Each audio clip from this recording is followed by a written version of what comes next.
ದೇವರಿಗೆ ಮಹಿಮೆ ಉಂಟಾಗಲಿ. ದೇವರು ಎಲ್ಲ ಮನುಷ್ಯರಿಗೂ ಆತನು ನಿಗದಿಪಡಿಸಿರುವಂತ ಸಮಯದಲ್ಲಿ ತಾನು ಏನು ಮಾಡುವುದಕ್ಕೆ ಆತನು ಚಿತ್ತ ಇದೆಯೋ, ಆತನು ಯಾವ ಒಂದು ಹಾದಿಯಲ್ಲಿ ನಡೆಸಲು ಆತನ ಚಿತ್ತ ಇದೆಯೋ ಆ ಹಾದಿಯಲ್ಲಿ ನಾವು ನಡೆಯುವಾಗ ನಮ್ಮ ಜೀವಿತಗಳಲ್ಲಿ ದೇವರು ಏನು ಮಾಡಬೇಕೆಂಬುದಾಗಿ ಆತನ ಉದ್ದೇಶ ಇದೆಯೋ, ಆತನ ಯೋಜನೆಗಳು ನಮ್ಮಲ್ಲಿ ನೆರವೇರಬೇಕೆಂಬುದಾಗಿ ಆತನು ನಿಗದಿಪಡಿಸಿರುವಂತಹ ಸಮಯದಲ್ಲಿ ಅದನ್ನು ಖಂಡಿತವಾಗಿ ಮಾಡ್ತಾರೆ. ದೇವರು ಪಕ್ಷಪಾತಿ ಅಲ್ಲ. ನೋಡಿ, ಇವತ್ತು ಪ್ರಪಂಚದಲ್ಲಿ ಸ್ಟ್ಯಾಟಿಸ್ಟಿಕ್ಸ್ ಪ್ರಕಾರ 800 ಕೋಟಿ ಜನಸಂಖ್ಯೆ ಇರುವಂತ ಇಡೀ ಪ್ರಪಂಚದಲ್ಲಿ ಎಷ್ಟು ಜನರ ವಿಜ್ಞಾಪನೆ ದೇವರ ಸನ್ನಿಧಾನಕ್ಕೆ ಹೋಗ್ತಾ ಇದೆ, ಎಷ್ಟು ಜನರ ಪ್ರಾರ್ಥನೆಗಳನ್ನ ದೇವರು ಕೇಳಿ ಆತನು ಉತ್ತರವನ್ನ ಕೊಡುತ್ತಾ ಇದ್ದಾನೆ. ಇದೆಲ್ಲ ನಾವು ಗಮನಿಸುವುದಾದರೆ ಬಹಳ ಆಶ್ಚರ್ಯ ಮತ್ತು ಅದ್ಭುತ. ಇದು ನಮ್ಮ ಒಂದು ಯೋಚನೆಗೆ, ನಮ್ಮ ಗ್ರಹಿಕೆಗೆ ಇದು ನಿಲುಕದಷ್ಟು ಉನ್ನತವಾಗಿರುವಂತಹ ಒಂದು ಕಾರ್ಯ. ಇದನ್ನ ಕುರಿತಾಗಿ ದೇವರ ವಾಕ್ಯ ಹೇಳ್ತಾ ಇದೆ.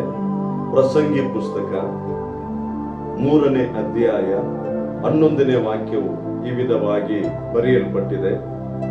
ಒಂದೊಂದು ವಸ್ತುವನ್ನು ಸಮಯಕ್ಕೆ ತಕ್ಕ ಹಾಗೆ ಅಂದವಾಗಿ ನಿರ್ಮಿಸಿದ್ದಾನೆ. ಇದಲ್ಲದೆ ಮನುಷ್ಯರ ಹೃದಯದಲ್ಲಿ ಅನಂತ ಕಾಲದ ಯೋಚನೆಯನ್ನು ಇಟ್ಟಿದ್ದಾನೆ. ಆದರೂ ದೇವರು ಆದ್ಯಂತವಾಗಿ ನಡೆಸುತ್ತಿರುವ ಕೆಲಸವನ್ನು ಅವರು ಗ್ರಹಿಸಲಾರದೆ ಮಾಡಿದ್ದಾನೆ.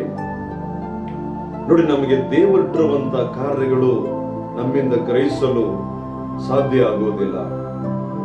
ದೇವರು ನಮ್ಗೇನೆಲ್ಲ ಆತನು ಇಟ್ಟಿರುವಂತ ಆತನ ಯೋಜನೆಗಳು, ನಮ್ಮ ಹೃದಯದಲ್ಲಿ ಇಟ್ಟಿರುವಂತ ಆತನ ಎಲ್ಲ ಸಂಕಲ್ಪಗಳು ಅದು ನೆರವೇರಬೇಕು, ಅದು ನಮಗೆ ತಿಳಿಯೋದಿಲ್ಲ.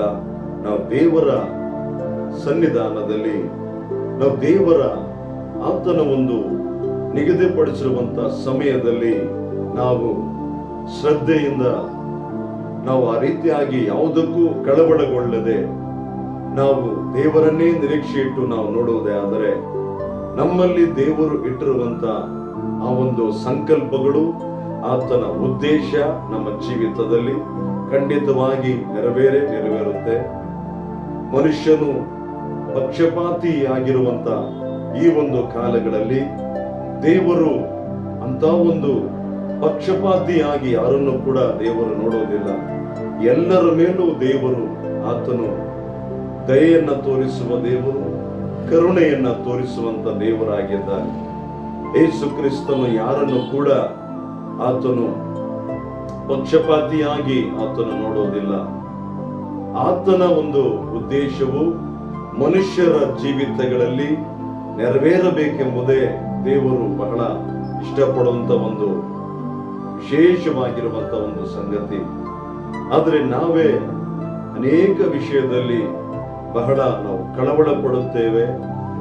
ಈ ಕಾರ್ಯಗಳು ನನ್ನ ಜೀವಿತದಲ್ಲಿ ನಡೆಯುತ್ತಾ, ಈ ಒಂದು ಅದ್ಭುತಗಳು ನನ್ನ ಜೀವಿತದಲ್ಲಿ ನಡೆಯುತ್ತಾ, ಇವರ ಜೀವಿತದಲ್ಲಿ ಏನೆಲ್ಲ ಸಂಭವಿಸ್ತಾ ಇದೆ, ಅವರ ಜೀವಿತದಲ್ಲಿ ಏನೆಲ್ಲ ಕಾರ್ಯಗಳು ಆಗ್ತಾ ಇದೆ, ನನ್ನ ಜೀವಿತದಲ್ಲಿ ಏನು ಆಗ್ತಾ ಇಲ್ವಲ್ಲ, ನಾನು ಹೇಗೆ ಇದ್ದೀನಲ್ಲ ಎಂಬುದಾಗಿ ಕಳವಳ ಪಡುತ್ತೇವೆ, ಹೊರಗುತ್ತೇವೆ. ಆದುದರಿಂದ ಪ್ರಿಯ ದೇವ ಜನರೇ, ದೇವರು ನಿಗದಿಪಡಿಸಿರುವಂತ ಸಮಯದವರೆಗೂ ನಾವು ತಾಳ್ಮೆಯಿಂದ ಕಾದಿರುವಾಗ ಖಂಡಿತವಾಗಿ ದೇವರು ಅವರಿಗೆ ಅದ್ಭುತ ಮಾಡಿರುವಂತ ದೇವರು, ಇತರರಿಗೆ ಅದ್ಭುತವನ್ನು ಮಾಡಿರುವಂತ ದೇವರು, ನಿಮಗೂ ಕೂಡ ಆತನು ಖಂಡಿತವಾಗಿ ಆತನ ಸಂಕಲ್ಪವನ್ನ ನಿಮ್ಮ ಜೀವಿತದಲ್ಲಿ, ನಿಮ್ಮ ಕುಟುಂಬಗಳಲ್ಲಿ, ನಿಮ್ಮ ಸೇವೆಗಳಲ್ಲಿ ಖಂಡಿತವಾಗಿ ದೇವರು ಅದನ್ನ ನೆರವೇರಿಸುತ್ತಾನೆ. ಇದರಲ್ಲಿ ಯಾವುದೇ ವಿಧವಾದ ಅನುಮಾನಕ್ಕೆ ನಾವು ಜಾಗವನ್ನ ಕೊಡದೆ, ನನ್ನ ದೇವರು ನನ್ನ ಜೀವಿತದಲ್ಲಿ ಆತನ ಸಂಕಲ್ಪ ನೆರವೇರಬೇಕು. ಆತನು ನಿಗದಿಪಡಿಸಿರುವಂತ ಸಮಯ ನನ್ನ ಜೀವಿತದಲ್ಲಿ ಅದು ನೆರವೇರಬೇಕು ಎಂಬುದಾಗಿ ನಾವು ದೇವರ ಆತನೊಂದು ವಾಕ್ಯದಲ್ಲಿ ಆತನ ವಾಕ್ಯಾನುಸಾರವಾಗಿ ನಾವು ಕಾದಿರುವಾಗ ವಾಕ್ಯದಲ್ಲಿ ನಾವು ಬಲಗೊಳ್ಳಬೇಕು. ದಿವಸದಲ್ಲಿ ಅನೇಕ ಸಂಗತಿಗಳನ್ನ ನೋಡಿ ನಮ್ಮ ಮನಸ್ಸು ಬಹಳ ಕಳವಳ ಪಡುತ್ತಾ ಇದೆ. ಅದಕ್ಕೆ ನಾವು ಜಾಗವನ್ನು ಕೊಡದೆ, ದೇವರೇ ನಿನ್ನ ಸಮಯ ಬರೋವರೆಗೂ ನಾನು ಕಾದಿರ್ತೀನಿ ಸ್ವಾಮಿ ಎಂಬುದಾಗಿ ಹೇಳಿ ನಾವು ದೇವರ ಹಸ್ತಗಳಲ್ಲಿ ನಮ್ಮನ್ನ ಒಪ್ಪಿಸಿಕೊಡುವಾಗ ದೇವರು ಕಾರ್ಯಗಳನ್ನ ಮಾಡುವುದರಲ್ಲಿ ಆತನು ಶಕ್ತನಾಗಿರುವಂತ ದೇವನಾಗಿದ್ದಾನೆ. ದೇವರು ಈ ವಾಕ್ಯದ ಮೂಲಕ ನಿಮ್ಮ ಪ್ರತಿಯೊಬ್ಬೊಬ್ಬರನ್ನ ಬಲಪಡಿಸಲಿ, ಸ್ಥಿರಪಡಿಸಲಿ. ಕರ್ತನಿಗೆ ಮಹಿಮೆ.